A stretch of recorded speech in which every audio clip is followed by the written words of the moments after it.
We just had 1 week ago Tim Bontemps putting out his straw poll. He talked to 100 voters, not 100 guys on the street, not 100 people in his phone, 100 voters in 28 markets and across the world, the people that actually vote, and it wasn't even a discussion. Steph got 94 out of the 100 votes. Durant got 2, Jokic got none. This is the biggest landslide we have seen in the modern era at this point in the season.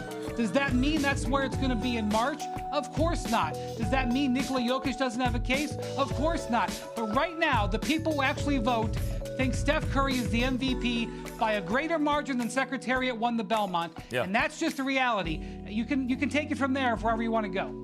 Yeah, but no, people who actually vote throughout MVP history in all sports have been wrong from time to time, and spectacularly wrong at times. From what you're hearing quickly, is there any, because Jokic just won the award and people don't really believe he's the best player in the league, is there any of that going on? You know, Steph's numbers this year are actually a little bit less than they were last year, but the Warriors are so great that it's overwhelming everybody. In 2005, Steve Nash won the second of his 2 consecutive MVPs, and he had a teammate, Sean Marion, who finished 14th in the MVP voting that year. Now, tied with Sean Marion was a forward by the name of P.J. Brown. P.J. Brown averaged 11 points a game. Now, P.J. Brown was a good defender. He had been 3 times selected all defense, but this was not one of those seasons. Okay? So he finished 14th in the league in MVP voting. This guy averaged 10 points a game, was not all defense. His team won 18 games that year. Nevertheless, the panel of sportscasters and media members, they thought he was one of the best players in the league. Second in the league in scoring that year was Kobe Bryant. He received 0 MVP votes. So I want you to understand this. Kobe Bryant received fewer MVP votes than P.J. Brown, whose team was bad, who was an 11-point per game scorer, and wasn't even one of the best defenders in the league that year. Okay? You know, the next year, Kobe pretty much by himself would take Marion and Steve Nash to 7 games in the playoffs. But both Steve Nash and Sean Marion would finish ahead of Kobe. Kobe didn't even get any votes. But of course, this was after Kobe so-called jettison Shaq, and this was after the rape trial. Okay? I bring this up to make a point. The MVP race is nothing but a popularity contest. And I do not consider the number of MVPs to be a valid criteria upon which to determine who the greatest player in NBA history was. It's nothing but it's basically listen, you could go into the country's homeless shelters and pick a random sampling of 100 homeless men that will say that they followed NBA basketball. And you could ask those homeless men who they thought was the MVP, and you'd get just about as valid an answer. Okay? These people, 94% of them think Steph Curry is the MVP. When there's literally nothing different about Steph other than that his team is better. Meanwhile, Nikola Jokic is having arguably the greatest season in NBA history. No big deal. Now, remember, Nikola Jokic won the award last year. So it's not like he's sneaking up on anyone. Okay? The league is fully aware, like in some seasons, you could make the case that a player's impact, maybe understated because he's just, he just kind of snuck up on the league. Like maybe a Julius Randle last year. If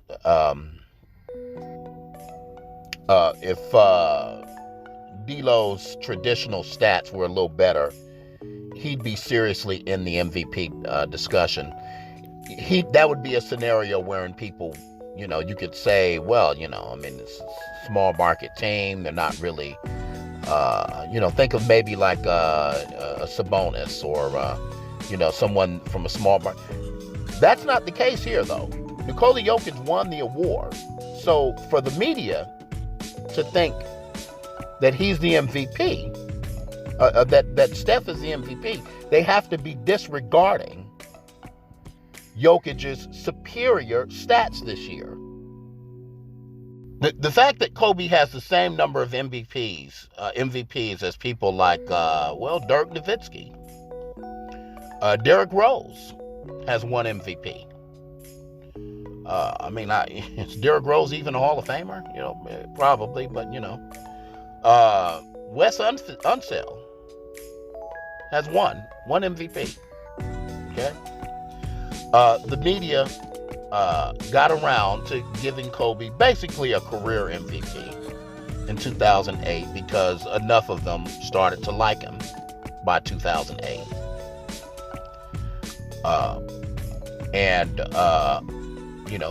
He had gotten his team to the number one seed, along with the signing of Pau Gasol. So they said, we can't let him retire without him winning at least one. So we'll make this the season. That wasn't even one of his best seasons. There's no criteria to this award. Okay? So when we talk about MVP, it can't be taken seriously. There has to be a more rigorous standard. Personally, I'm not really sure why the media votes for any awards. Like I think the players and the coaches should be voting for these awards. And if not the players and the coaches, the fans should be. But here you have basically this select club of media members, and they all get together and talk to each other, and it just becomes an echo chamber. There's no way that there should be such a unanimous consensus on Steph Curry. It's great what the Warriors are doing, and he broke the award and all that's great, but that's got nothing to do with him being the most valuable player. Steph isn't even in the top 5. There are 5 players in the NBA more important to their team or more outstanding than Steph. Not many more than that. Certainly KD. Certainly Giannis. Certainly Nikola Jokic. Certainly LeBron. A couple more people I'm sure that escape my mind. But I just named at least 4. I'm pretty sure DeMar DeRozan. What really frustrates me about this award, I remember in Michael Jordan's prime, after the Bulls won the championship, won their first championship, it was almost a foregone conclusion that he was going to win the MVP, because the consensus was that the Bulls were the best team and he was the best player. Okay. But then that standard changed when Kobe was clearly the best player on the best team. You know, when Kobe was the best player on the best team, which would have been 2009. Okay. Then we started looking at LeBron's stats. So I don't really know what the criteria is, you know, and I just think it's basically nonsense. My way to evaluate this is I look at what statistical factors most contribute to a championship, and I've identified that being selected to the all-defense team and scoring 25 points a game most correlates to winning championships. Okay? Players that have done that have won the NBA championships about a third of the time. And as I've said in other videos, you cannot win the NBA championship without being on the all-defense team. And that's part of what bothers me about Steph, and that is because, you know, we know Steph has gotten better defensively, but we know that the reason the Warriors are so good is it very large part the fact that they are playing with one of the best defenders in NBA history. So, I mean, you know, who are the Warriors? Are they this team, or are they the team that was, you know, barely got in the playoffs last year because they didn't have quite the shooters, and Draymond was injured most of the season. So Kobe's one MVP should be basically eliminated as a factor. It's basically to make the point that Kobe Bryant only had one MVP is merely saying that the media doesn't like him and never did, and we know that. But that's got nothing to do with the MVP. I think to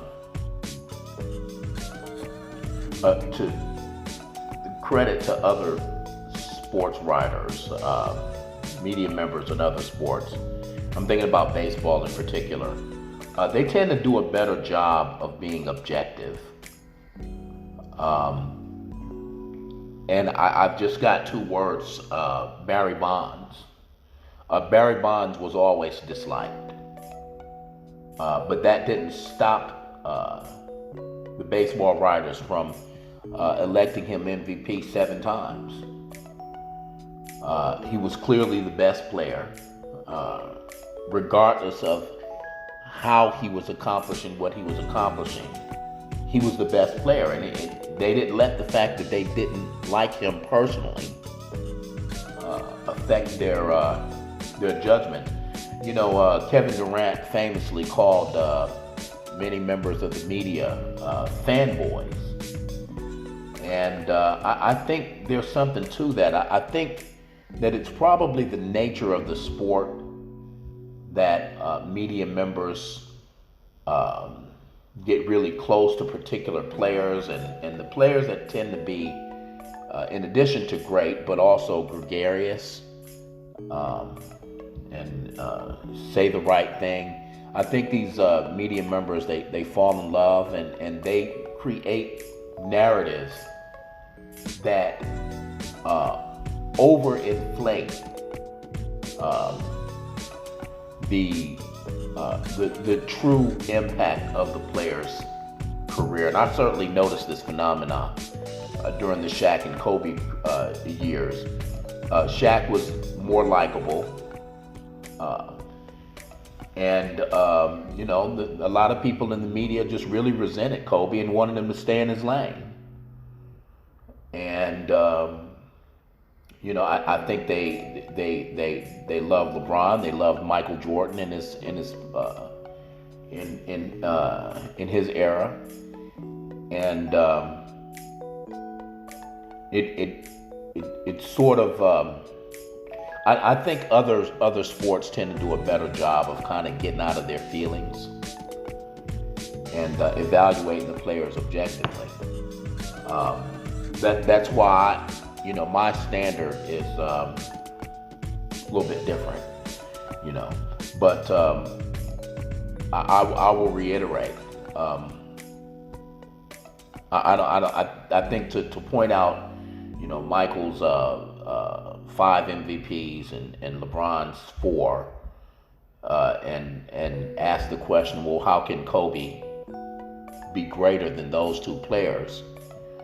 The answer is that the media didn't like Kobe as much as they liked Michael and LeBron, and I think that's quite evident when you really examine it.